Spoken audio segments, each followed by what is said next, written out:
The Iriquois by Emily J. Dolbear and Peter Benoit.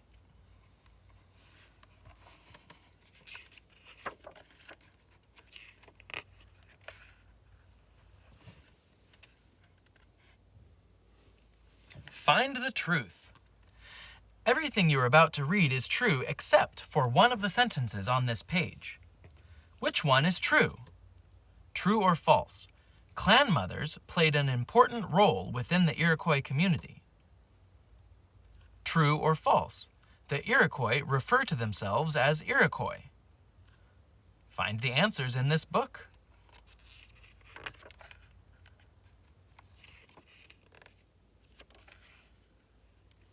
A League of Nations, Chapter 1.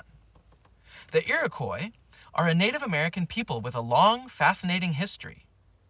Early Iroquois lived in today's New York State more than 2,000 years ago. The Iroquois were not a single tribe. They came from 5 tribes or nations: the Seneca, Cayuga, Onondaga, Oneida, and Mohawk. The tribes spoke different dialects of the Iroquois language. Sometimes they fought each other. They also fought the Algonquin and Huron tribes. The 5 nations. According to Iroquois tradition, a leader called the Peacemaker worked to end fighting among the Iroquois tribes. With help from an Onondaga man named Ayanwatha, the Peacemaker advised the chiefs of the 5 tribes to make peace. Instead of each tribe working separately, one Iroquois league, the 5 nations, could reach common goals by working together. Most chiefs agreed with this plan, but the Onondaga chief Tadodaho took longer to convince. Tadodaho, chief of the Onondaga nation. Iroquois stories say that Chief Tadodaho had snakes in his hair and a twisted body. People believed he could kill enemies at a distance without even seeing them. The Peacemaker held a ceremony to soothe Tadodaho, straightened his matted hair, and removed the twists from his body. At last, Tadodaho agreed to the Iroquois Great Law of Peace. That is the story of how the Onondaga people joined the Iroquois League. The Great Law of Peace. The Great Law of Peace outlined the basic rules and laws for governing the Iroquois League. It was a kind of constitution. The Great Law of Peace was, at first, a spoken agreement. Its 117 parts, or articles, were recorded and passed on by weaving together patterns of tube-shaped beads called wampum. The beads were woven to create symbols and shapes that stood for different ideas or words. The Iroquois read the information aloud when it was needed at meetings. The articles were written down many years later. Wampum. Wampum, made of white and purple Atlantic coast seashells, was an important Iroquois tradition. Women rounded up and smoothed small pieces of shells into individual wampum beads and pierced them to string together. Tribal members attached the wampum to deer hide and created elaborate belts. Chiefs carried these belts during tribal ceremonies. The bead patterns also recorded important events and agreements such as the Great Law of Peace. The arrival of Europeans. European explorers and traders began arriving in mainland North America in the 1500s. They came from different countries, including England, Spain, France, and the Netherlands. The Iroquois League formed about this time. Trading and warring. The Iroquois began trading beaver pelts with the Dutch and the English. Supported by their new trading partners, the Iroquois extended their territory further into the Great Lakes region.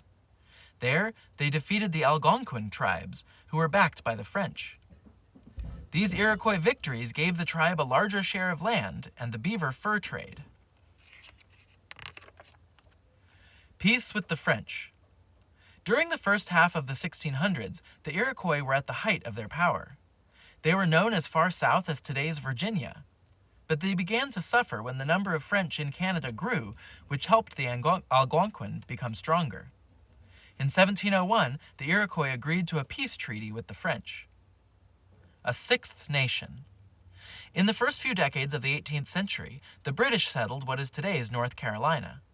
The Native Americans there, the Tuscarora Indians, fled north.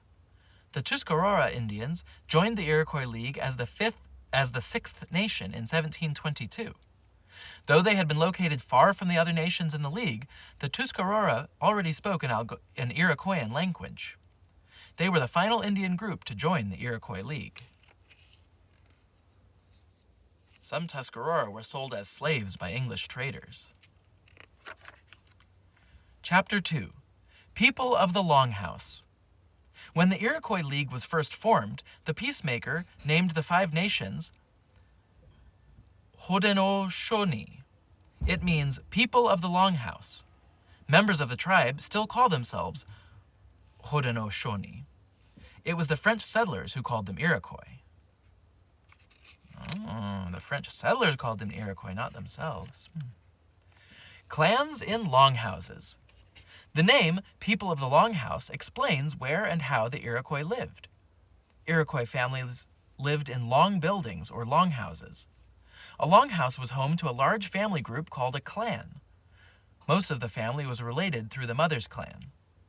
Marriages could not take place between 2 members of the same clan. Longhouse sizes. Longhouses came in many sizes.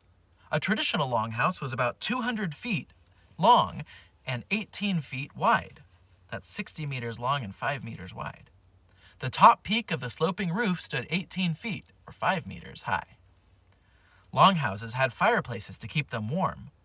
Holes along the roof allowed smoke to escape. Building longhouses.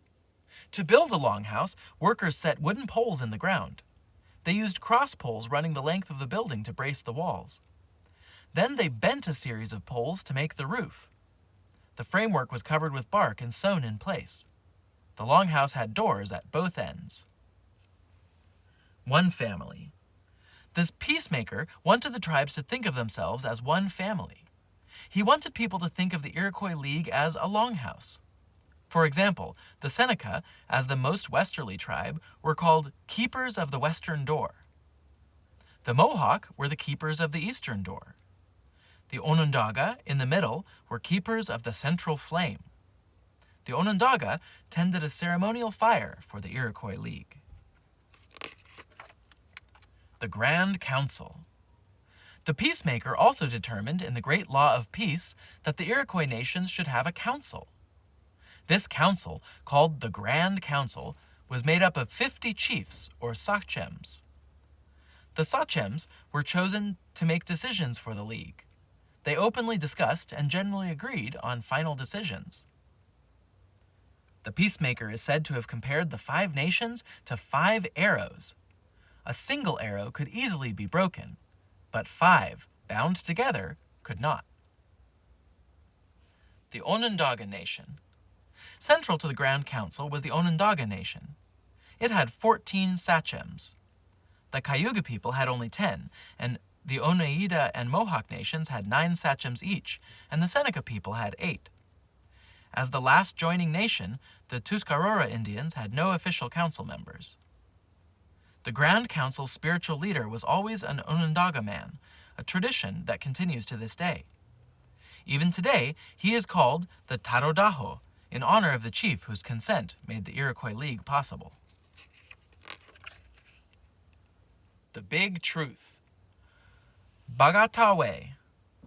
Many Native American groups played stick and ball games. The Iroquois were playing a game called Bagatawe for centuries before the Europeans came. In 1636, a French missionary saw the game being played. Sticks with baskets on one end were used to pass the ball back and forth as the teams tried to score goals on each other. He described it as the game of lacrosse because the shape of the sticks reminded him of a bishop's staff, or lacrosse. The name stuck, and the game has spread around the world.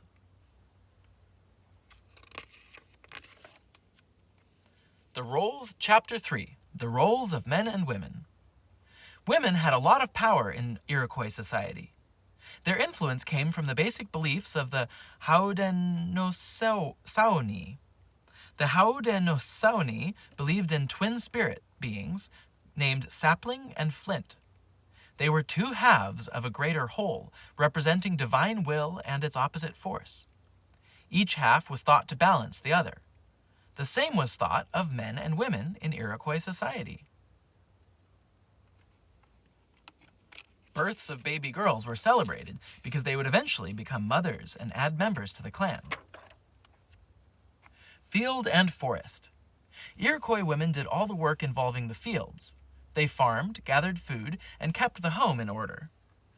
Some items women gathered were wild roots, berries, nuts, and herbs for medicine. Men did all work that related to the forest. They hunted, traded, and fought. Men hunted for deer and wild turkey, and fished for salmon, bass, and trout. The Three Sisters. The Iroquois people farmed from early in their history and depended on crops to survive. They grew maize, which we also call corn, beans, and squash together, so each plant helped the other two grow better.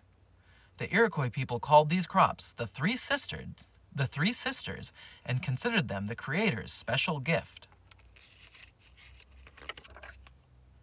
Shared work. The tribe gave land to different clans to farm. People often shared ownership of the land. Women went from field to field, working together in large groups. The men also hunted in groups. They might join together to build a large brush fence to capture whole herds of deer at once. They shared game and fish with the entire village. A child's life. The Iroquois people always worked for the good of their clan. Children were taught to be strong and to think for themselves. They had their own daily tasks at home and in the fields to help them learn the ways of their elders. A mother and her family were responsible for the children.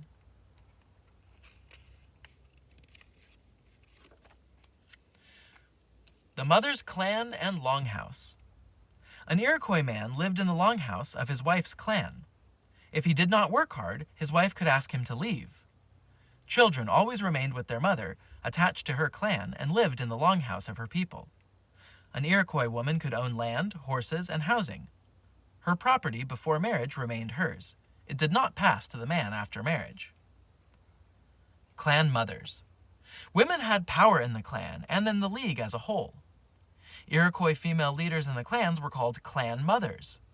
A group called the Clan Mothers Council decided how to hand out the land. If a clan did not take good care of its land, the clan mothers would give it to someone else. This council could even remove the chief of a clan. The oldest woman in the chief's family was responsible for naming the person who would replace the chief. Power in the League. All 50 sachems in the Grand Council were men. However, clan mothers chose the sachems. If a sachem could not reach an agreement with the women of his tribe, or if he ignored the great law of peace, a clan mother could remove him from the council. She did this by removing the deer horns from his headgear. It was called knocking off the horns. An equal share.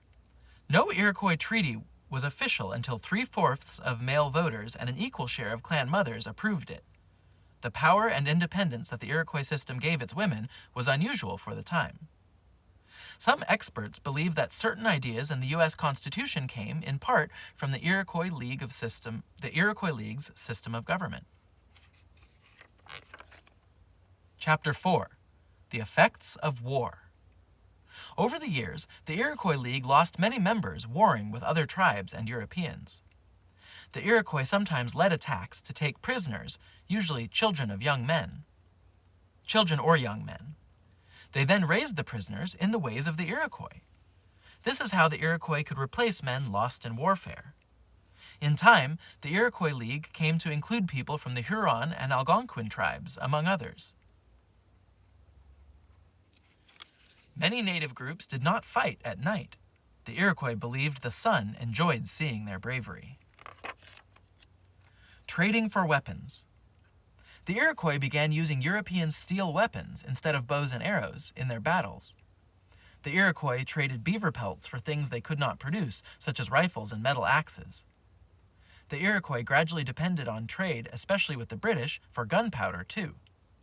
In this way, the British won Iroquois support for their wars against the French in the 1700s. Choosing sides. The American Revolutionary War, which gave the 13 American colonies independence from Great Britain, began in 1775. The Iroquois League allowed each nation to choose a side in the conflict. Most of the Iroquois chose to fight alongside the British. They believed helping the British win would guarantee Iroquois control of Iroquois land. The Oneida and some of the Tuscarora people sided with the Americans. The Iroquois in the war. Mohawk Indian chief Joseph Brant helped persuade 4 of the 6 Iroquois nations to remain allies of Britain. After the British lost, Brant helped secure land from Britain for his people in Ontario, Canada. Chief Corn Planter and his Seneca warriors also fought alongside the British in the Revolutionary War. A loss of land. After the war ended in 1783, the Iroquois League lost most of its land to the new country of the United States of America. Its people were forced to settle on small reservations. Today, many of them live on Iroquois lands in New York, Wisconsin, and Oklahoma, and Canada's Ontario and Quebec.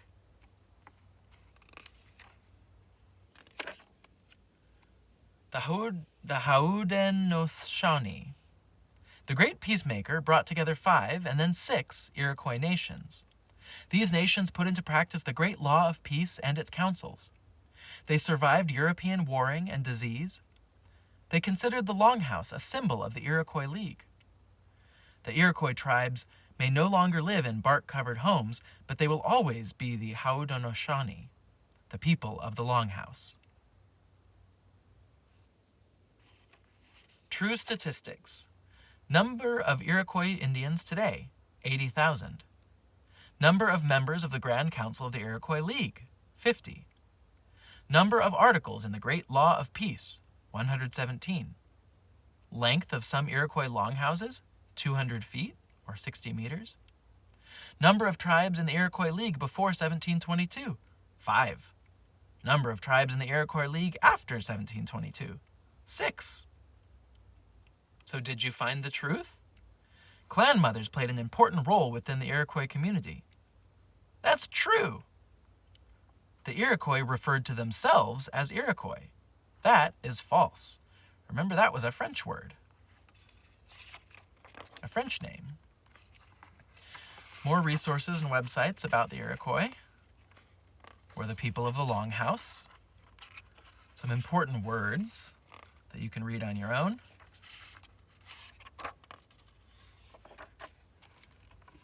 That was The Iroquois, a True Book by Emily J. Dolbear and Peter Benoit. And this is EDU Kidspace. Subscribe for more books, stories, and lessons. Hit the bell button when you subscribe to be notified when I put out new videos. And if you have any suggestions for books, please send me a message. I'm happy to hear.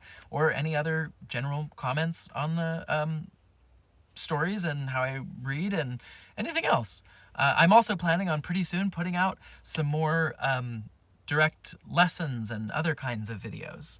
But the books are why I started this back during the first COVID-19 pandemic lockdown. And I'll continue with that, putting these books out for free for anyone, anywhere in the world to use. And they're organized into playlists based on subject, age, time of year, the season, and also part of the world that they take place in. So thank you for watching. Bye.